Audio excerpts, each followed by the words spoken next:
Well, here we are, day 2 of RTTV, brought to you in association with Chevron Global Lubricants. And guess who's missing? That's right, Andy Salter. Now, where the hell is he? Oh, what is all this? Hi, Brian. What on earth are you doing there? Oh, it was late last night, couldn't get a cab. Anyway, day 2.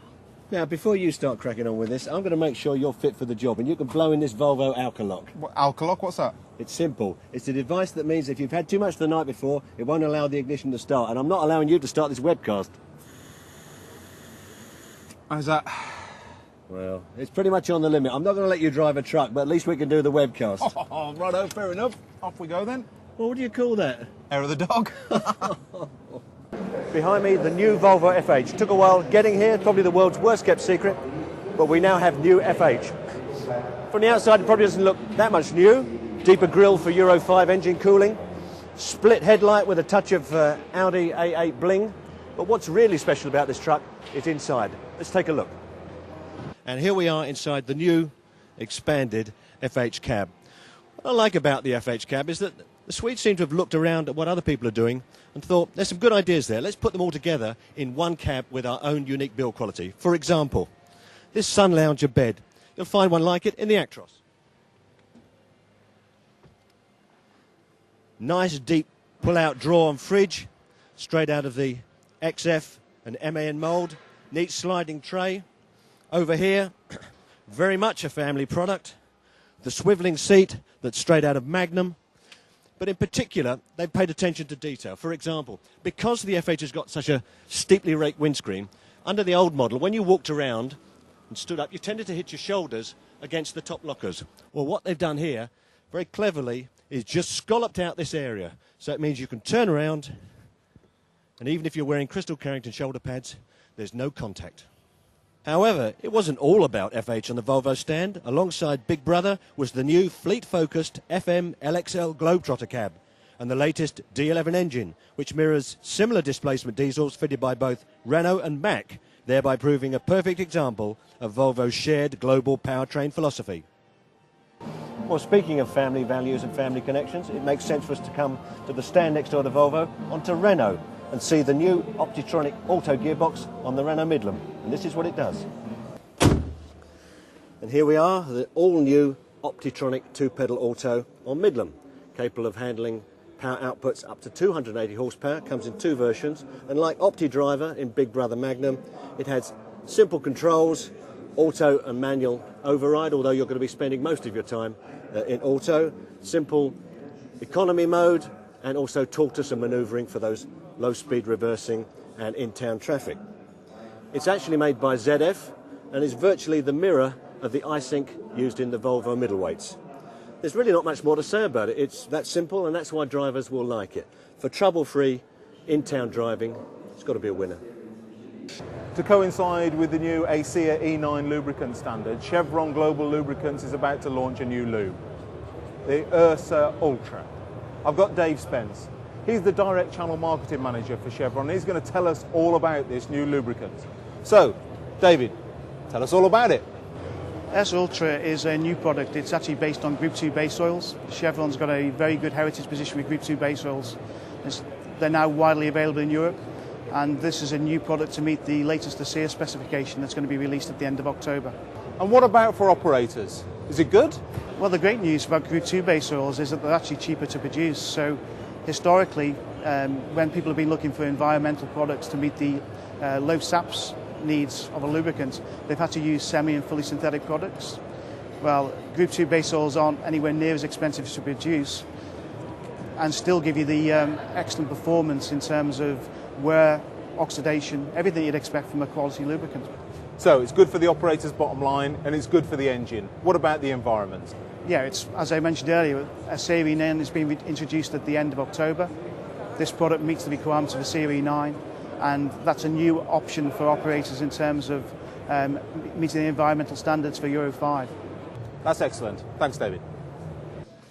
The Ford Fiesta van is one of the highlights of the Ford stand at this year's show. It's based on the Fiesta car, as you'd expect, which itself was launched in the autumn of this year.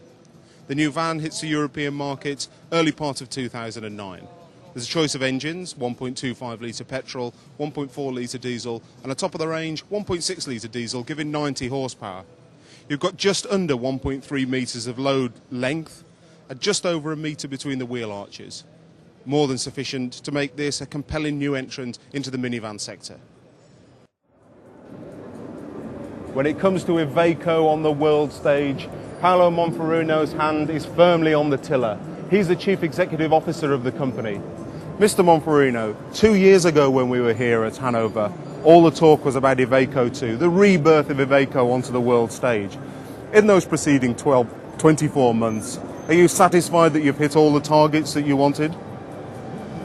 Yes, I would say yes. We are pretty satisfied because we exceeded all the target in terms of revenues and more important in terms of profit. So we are on the right track for our double-digit profitability that was our objective for 2010. We have been helped also by good markets. We had 2 or 3 years of really good growth in the markets, and this of course helped a lot. But we have also worked a lot on our product range. We have basically renewed completely our product range from the light commercial vehicle to the heavies. And we have introduced also some news, like the Campagnolo and the Massive 4x4. Right, yeah. And the theme of the show seems to be around saving money while also saving the planet. Clearly you're putting a lot of research and development expertise around those innovations. You're right. We decided to present to this show all our ranges of product with an environmental attitude. We have hybrid electric, we have electric, we have CNG vehicles. All the vehicles that you see around here have been prepared with this objective to help saving our planet. Right, and I can't let you go without asking this question. We're asking it of all the chief executive officers that we're speaking to. 2009, the turbulence in the financial markets, the contraction of the economies around the world. What's your personal view about the situation, and how will Iveco withstand those rigours? Yes, we think that 2009 will not be another year of growth. We are projecting a slight decline in the market, around 5 to 10%, especially the European markets. We are also present in other areas of the world, such as Latin America, Eastern Europe, the Far East. And these areas, for the time being, are still pretty good and will probably offset the decline we may have in the Western European countries. So overall, we may see a slight decline in the business, but not a major one, I think. Thank you. I wish you well. Thank you very much. Thanks. One of the big draws on the Scania stand were the revisions that the Swedish truck maker has made to the interior of all its range, including a new instrument cluster with a colour display that's easier to see. There's a famous Scania Griffin sitting in the middle of it, and all sorts of extra functions built in, including a full display of driving hours and rest periods, so you no longer have to work it out from the tacho or a separate device. Brian, what on earth is this? Andy, say hello to the Fuso Canter Eco D. Yeah, Fuso, Muso, Juso. There's no way that is a truck. No, believe me, it's a truck, and what's more, it's a tipper. Tipper? No, 3-ton payload in the back, eco-hybrid driveline. This is tomorrow's truck today. Yeah, I can't see that going up over the cat and fiddle. Where are you going to drive that thing?